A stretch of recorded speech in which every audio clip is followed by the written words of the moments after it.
The new ఎంపైర్కి ముందు ఓ story ఉంది, అదే Godzilla X Kong the haunted.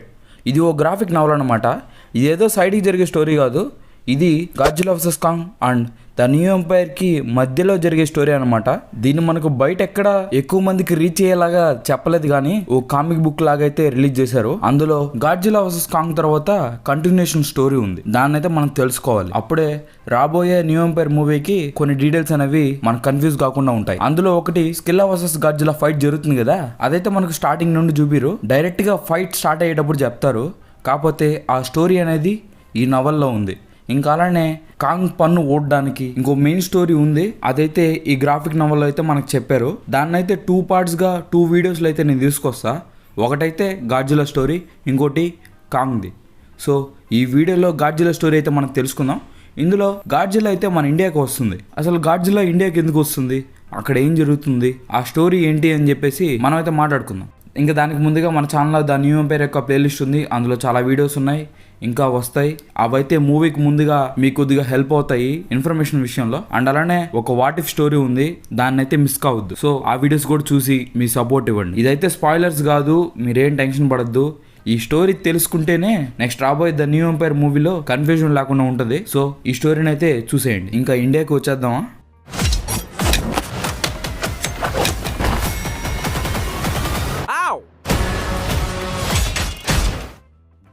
ఈ స్టోరీ అయితే గాడ్జిల్లా వర్సెస్ కాంగ్ మూవీ తర్వాత గాడ్జిల్లా అయితే అండర్ వాటర్లోకి వెళ్తుంది కదా, అది అక్కడ నేచర్కి ఎలాంటి ప్రమాదాలు రాకుండా ఒకవేళ వచ్చినా దాన్ని ఎదుర్కొనేందుకు గస్తీ కాస్తూ ఉంటుంది. అంటే అది already king of the monsters కదా, ఎలాంటి టైటన్ కానీ ఈ నేచర్కి డిస్టర్బెన్స్ అనేది జరగకుండా ఉండాలని చెప్పేసి అదైతే చూస్తూ ఉంటుంది. ఇంకా ఆ దారిలో ఈ స్టోరీ జరుగుతుంది అనమాట. ఇంకా అప్పుడు అట్లాంటిక్కి వెస్ట్గా గాడ్జిల్లా అయితే వెళ్తూ ఉంటుంది, కానీ అది సడన్గా ఎవ్వరూ వాడని ఆయిల్ డ్రగ్ మీద అడుగు పెడుతుంది. ఆ తర్వాత దాని దారి మార్చుకొని మన ఇండియా వైపు వస్తుంది. అది అలా రావడానికి కారణం స్కిల్లా. కానీ స్కిల్లా ఇక్కడ రావడానికి ఓ రీజన్ ఉంది. అదేంటంటే రేవన్ మార్టిన్ అనే పర్సన్ ఉంటాడు, తను పసిఫిక్ రిమ్లో ఉండే ఏగర్ లాగా ఒక మెషిన్ అయితే తయారు చేస్తాడు, అది టైటన్స్ ని చంపడానికి. వీడెవడరా మధ్యలో సడన్ గా అనుకుంటే అది నెక్స్ట్ రాబోయే రేపు వీడియోలో చెప్తా, కాంగ్ స్టోరీలో ఉంది అది. తనైతే టైటన్స్ ని చంపాలని చెప్పేసి ఆ మెషిన్ ని తయారు చేస్తాడు. కాకపోతే ఆ మెషిన్ ని సేమ్ మెగా గాడ్జిల్లా టెక్నాలజీతో అయితే తను క్రియేట్ చేస్తాడు. అంటే ఇక్కడ సేమ్ గాడ్జిల్లా వర్సెస్ కాంగ్ మూవీలో లాగా ఆ సిగ్నల్ని వెతుక్కుంటూ గాడ్జిల్లా అయితే ఆ ప్లేస్కి వస్తుంది. అంటే ఆ మూవీలో ఏదో తేడాగా ఉంది అని చెప్పేసి గాడ్జిల్లా ఏపెక్స్ సైబర్నెటిక్స్కి వచ్చి అటాక్ చేస్తుంది కదా, సేమ్ అలానే ఇక్కడ ఈ కొత్త మెషిన్ దగ్గరికి వచ్చి గాడ్జిల్లా అయితే అటాక్ చేసే ఛాన్స్ ఉంది. సో అలా జరగకూడదు అనుకుంటే గాడ్జిల్లాని ఇంకా దేంతో అయినా డైవర్ట్ చేయాలి. దానికోసం ఒక బలమైన డిస్ట్రాక్షన్ అయితే ఈ రేవన్ మార్టిన్ క్రియేట్ చేశాడు, అదే డికాయ్ వీకెన్. దీన్ని మనం గాడ్జిల్లా వర్సెస్ కాంగ్ మూవీలో కూడా చూసాం, సేమ్ ఇదే అనమాట. దీని సాయంతో న్యూక్లియర్ ఎనర్జీని అయితే ప్రొడ్యూస్ చేయొచ్చు. దీని సిగ్నల్కి అయితే ఖచ్చితంగా గాడ్జిల్లా రియాక్ట్ అయ్యి ఇక్కడికి వస్తుంది. సో గాడ్జిల్లాని డైవర్ట్ చేయడం కోసం మార్టిన్ అయితే ఇండియాలో తమిళనాడులో ఉండే ఈ కొడంకులం అనే పవర్ ప్లాంట్లో అయితే ఈ డికాయ్ వీకెన్ అయితే పెట్టేస్తాడు. ఈ కొడంకులం అనే పవర్ ప్లాంట్ అయితే మన ఇండియాలో చాలా పెద్దది. సో ఈ స్టోరీకి దీన్ని అయితే తీసుకున్నారు. ఆ డికాయ్ వీకెన్ నుంచి వచ్చే సిగ్నల్ వల్ల స్కిల్లా అయితే అట్రాక్ట్ అయ్యి ఆ ఎనర్జీ కోసం అయితే అది అక్కడికి వస్తుంది.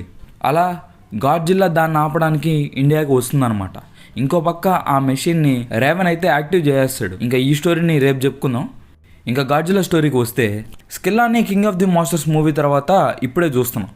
స్కిల్లా ప్రపంచంలో ఉండే పవర్ ప్లాంట్స్కి వచ్చి ఆ న్యూక్లియర్ రేడియేషన్ అయితే అబ్జర్వ్ చేసుకుంటూ ఉంటుంది. ఇంకా ఆటోమేటిక్గా ఆ దారిలో చుట్టూ ఉండే ప్లేస్ మొత్తం డిస్ట్రాయ్ అవుతూ ఉంటుంది. అంటే నేచర్ ఇక్కడ డిస్టర్బ్ అవుతుంది. ఇంకా ఆ దారిలో ఈ ఎనర్జీ సోర్స్ కోసం అయితే మన ఇండియాకి స్కిల్లా వస్తుంది. ఇంకా దాన్ని ఆపడానికి మన Indian air force and army అయితే అక్కడికి వచ్చి దాన్ని అటాక్ చేస్తారు, కానీ దాన్ని ఎవ్వరూ ఆపలేరు. కాకపోతే లాస్ట్ మూమెంట్లో గాడ్జిల్లా దాని దగ్గరికి వచ్చే టైంలో స్కిల్లా అయితే గాడ్జిల్లా వస్తుంది అని చెప్పేసి గ్రహించి అక్కడ నుండి అయితే అది పారిపోతుంది. ఇంకా స్కిల్లా వెళ్ళేది ఎక్కడికో కాదు, రోమ్కి. దాన్ని మనం గాడ్జిల్లా ఎక్స్ కాంగ్ ట్రైలర్లో అయితే చూసాం. సో గాడ్జిల్లా కూడా రోమ్కి వెళ్తుంది అనమాట స్కిల్లాని ఆపడానికి. ఇంకా మిగిలిన స్టోరీని అయితే మనం ద న్యూ ఎంపైర్ మూవీలో చూస్తాం. ట్రైలర్స్లో మీరు చూసిన షార్ట్స్ అన్నీ ఇవే అనమాట. దానికి ముందు జరిగిన స్టోరీ ఇది. సో ఇప్పుడు మీకు ఈ స్టోరీ అనేది అర్థమైంది అనుకుంటాను. ఇది స్పాయిలర్స్ కాదు, మీరేం బాధపడద్దు. అండ్ రేపు కాంగ్ సంబంధించి ఓ మంచి ఇంట్రెస్టింగ్ వీడియో ఉంది, అది ఈ కామిక్ సంబంధించే. సో దాన్ని మిస్ కావద్దు. ఇంకా మిగిలిన వీడియోస్ కూడా చూసేయండి. ప్లేలిస్ట్లో అండ్ మీ సపోర్ట్ ఇవ్వండి. ఇంక ఈ వీడియో వస్తే like share and subscribe. Thank for watching. Bye.